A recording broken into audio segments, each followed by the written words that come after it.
Jangan jemur daster tengah malam. Oke, itu judul dari cerita yang untuk malam ini, yang gue ambil dari kisah nyata temen gue di daerah Jakarta Timur, yang tempat dan namanya sengaja gue samarin. Cerita ini terjadi tahun 2000-an dari temen gue. Gue buat dengan nama samaran, yang cowok Andri dan yang cewek Tanti. Andri hampir setiap malam jemput pacarnya yang bernama Tantri setiap pulang kerja. Sip 2 selalu diantar pulang. Andri biasanya nunggu Tanti di pemberhentian bus, yang kemudian diantarin ke rumahnya. Jarak dari pemberhentian bus ke rumah Tanti kurang lebih 2 km, ditempuh dengan naik angkot. Sedangkan jarak dari rumah Andri ke tempat pemberhentian bus kurang lebih 1,5 kilo. Bisa naik angkot atau ojek. Namun biasanya si Andri jalan kaki dan ditempuh sekitar 30 menit perjalanan. Pada suatu malam, seperti biasa, Andri nunggu Tanti di tempat pemberhentian bus untuk dijemput dan diantarkan ke rumah Tanti.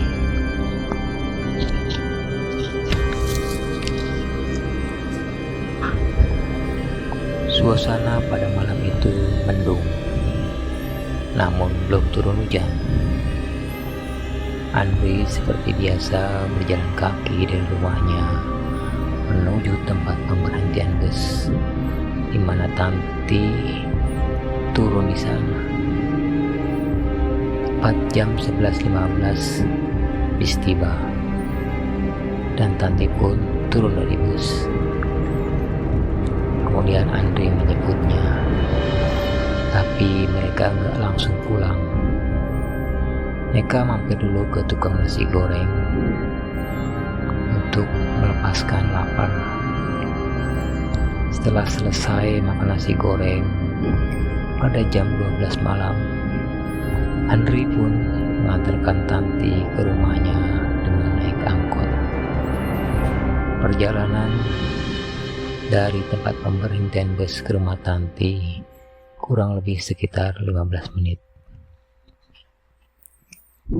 Setelah sampai di rumah Tanti, seperti biasa, Andri ngobrol sama keluarga Tanti, berbincang-bincang sejenak, cerita-cerita. Saking keasikan cerita, sayangnya pada malam itu hujan turun. Hujan turun gak mau berhenti, sampai akhirnya jam 1 dini hari hujan baru reda. Begitu hujan reda, Andri pun pamit untuk pulang.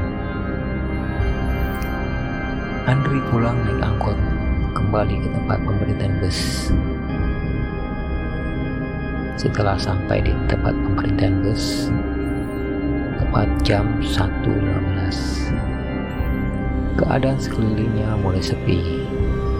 Para pedagang makanan sudah pada tutup, dan juga ada yang masih membereskan dagangannya. Jalan sepi, sunyi, dan gerimis. Kemudian Andri jalan kaki menuju rumahnya, yang pada malam itu gerimis, dan suasana jalan pun mulai sepi.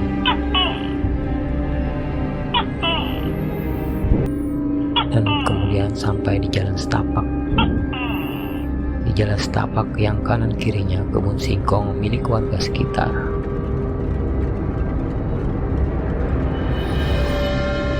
Pada lokasi kebun singkong inilah ada sebuah pohon sawo besar, tinggi, dan sepi, yang menurut kalau cerita pohon sawo itu tempatnya kuntilanak. Andri pun melewati jalan setapak tersebut sambil bersiul. Tepat di tikungan atau jalan berbelok, dari kejauhan, dari sela-sela pohon, terlihat ada semacam jemuran daster yang belum diangkat oleh pemiliknya. Andri pun berpikir, kenapa itu jemuran belum diangkatnya, padahal malam hujan gerimis. Sambil jalan, Andri melihat jemuran itu dari kejauhan. Suasana semakin sepi dan dingin. Bulu kuduk Andri pun semakin berdiri dan tengkuk semakin berat. Lama-lama semakin mendekat dan terus mendekat.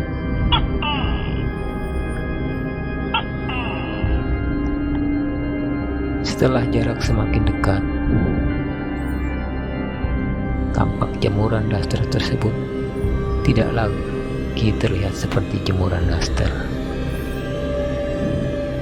Namun karena penasaran, maka Andri pun semakin mendekat. Meskipun pada saat itu suasana semakin hening dan hawa dingin mulai masuk ke dalam tubuh Andri.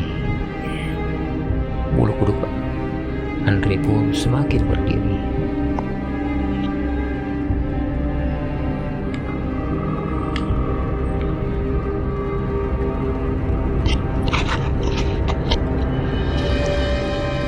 Dan benar saja, setelah jarak antara Andri dan jemuran tersebut kurang lebih dari 1 meter, terlihat bahwa itu bukanlah jemuran daster. Yang dari jauh terlihat seperti jemuran daster, ternyata bukan. Tapi itu adalah kuntilanak yang tepat berdiri di depan Andri. Andri saat itu nggak bisa bergerak, diam seperti patung, mulut pun terkunci, tidak bisa berkata apapun. Jantung Andri serasa berhenti berdetak melihat makhluk besar tinggi di depannya. Makhluk itu besar dengan rambut terurai ke depan, menutupi wajahnya.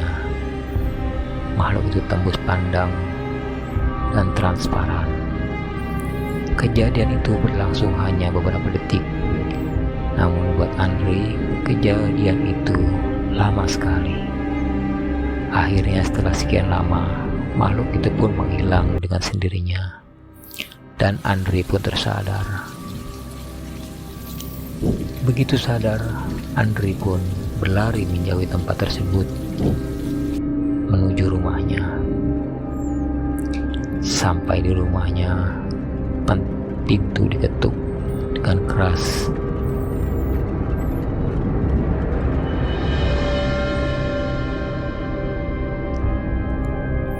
Keesokan harinya, Andri tidak menjemput Tanti karena sakit selama 1 minggu. Begitulah kisah dari teman gue si Andri yang bertemu makhluk astral untuk pertama kalinya. Buat lo yang punya cerita mistis atau horor, bisa tulis cerita lo dan kirim ke email kriting@gmail.com. Nanti cerita mistis lo gue bacain di channel YouTube gue.